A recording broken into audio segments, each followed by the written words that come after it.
Okay, now we get to Keynes's personal style. The position was systemic lying and deceit, etc. His personal style was very interesting.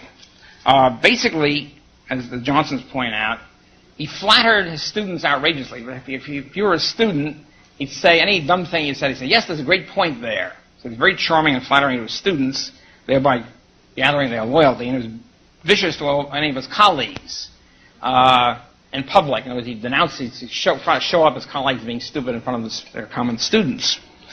Probably the most vicious single thing he's done. I'm not an expert on how vicious he was, but at least to me, one of the most single vicious things that Keynes did was the way he treated his old buddy Dennis Robertson, D.H. Robertson, who was his former student and colleague at Cambridge, was a much better economist than Keynes.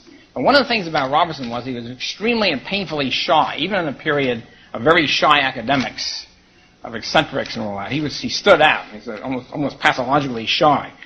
For example, Robertson would write out all of his lectures. Now, this was often done in those days. Okay? He'd write every word out. He refused to take any questions whatsoever.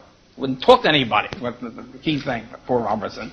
And then in those days, the inter-Cambridge mail system was extremely efficient. There'd be like 3 mail services a day. So a lot of people wrote notes to each other.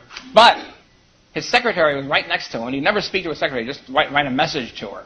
Leave it on her desk.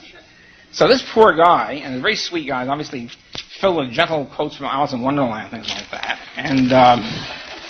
And so Keynes, of course, knowing this, exploiting Robertson's weakness, would set his students, his intellectual studs, on Robertson to harass him, denounce him, heckle him, and so forth and so on. Just horrible. It's a systematic torture of poor Robertson. Joan Robinson is one of the people involved in this escapade.